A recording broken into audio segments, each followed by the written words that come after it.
LG का microwave oven है जो पावर ऑन नहीं हो रहा है। इसका मॉडल नंबर है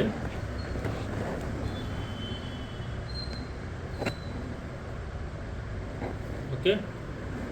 अभी मैं आपको स्टेप बाय स्टेप सब सिखाऊंगा कि पावर कैसे चेक करना है और वहाँ से कंटिन्यूटी कैसे चेक होती है पहले तो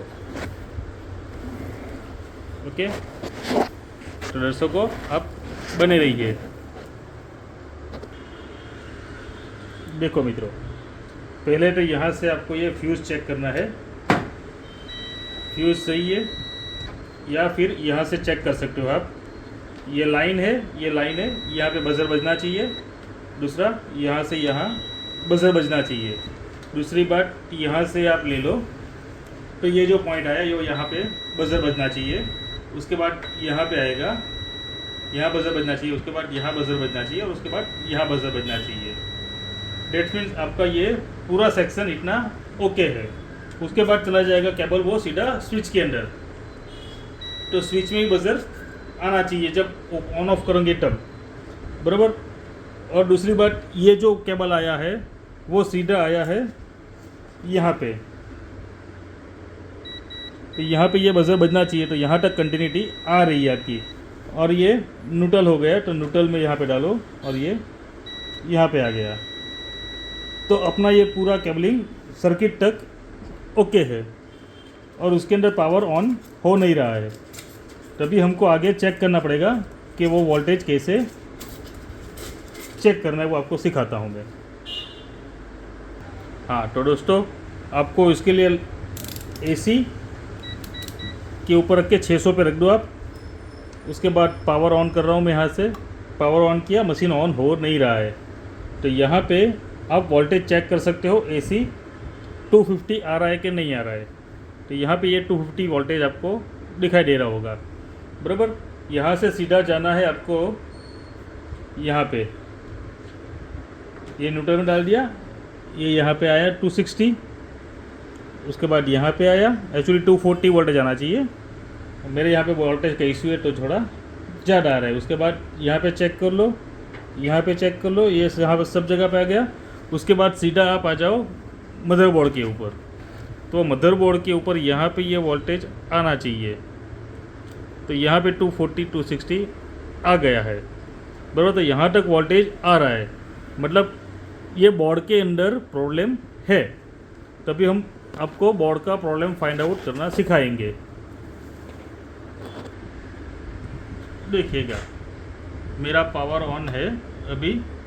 यहाँ पे वोल्टेज आ रहा है 260। उसके बाद यहाँ पे पीटीसी है तो पीटीसी चेक करेंगे तो यहाँ पे आ रहा है वोल्टेज 260, बराबर। यहाँ उसके बाद ब्रिज डायोड चेक करना है। ब्रिज डायोड के बाद ये सीधा ये कैपेसिटर आ जाएगा। एक कैपेसिटर और दूसरा कैपेसिटर। कैपेसिटर में वोल्टेज आ रहा है कि नहीं आ रहा है वो चेक करना है। तो यहाँ पे जो 240 आना चाहिए वो कम आ रहा है। यहाँ पे भी जो है वो कम आ रहा है। तो उसके लिए हमको चेक करना है यहाँ पे। तो ये हम लोग यहाँ पे रख के यहाँ पे वोल्टेज चेक कर रहा हूँ तो वो 138 आ रहा है। यहाँ पे रजिस्टर लगा हुआ है, रजिस्टर में यहाँ पे इतना आ रहा है, बराबर। उसके बाद ये चेक करो तो यहाँ पे 120 और 120। कैपेसिटर के ऊपर कोई वोल्टेज आ नहीं रहा है। तो अभी आपको उसके लिए रजिस्टर और डायोड चेक करना पड़ेगा।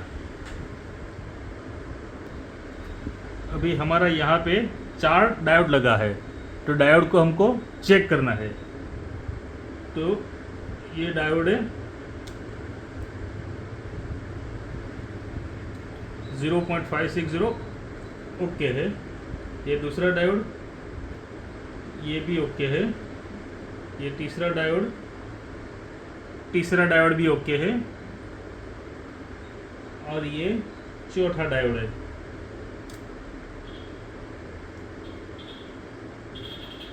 चौथा डायोड भी ओके है।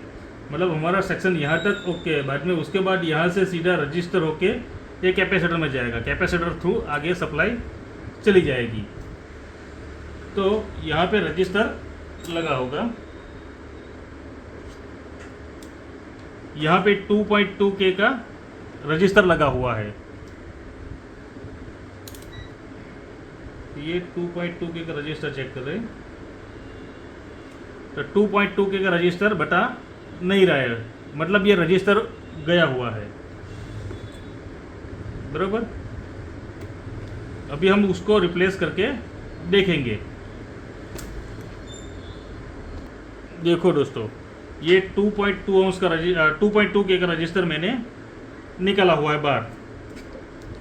यहाँ से उसको मैं चेक करता हूँ तो ये रजिस्टर की वैल्यू आ नहीं रही है, तो ये रजिस्टर गया हुआ है।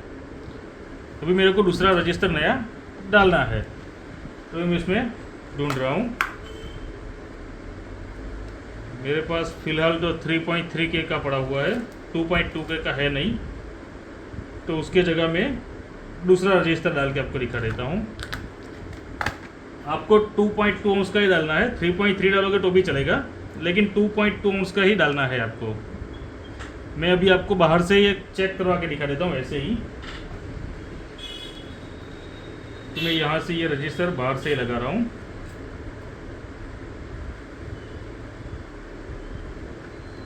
जो भी मेरे पास 1.5K का रजिस्टर है, मैं वो लगा रहा हूँ।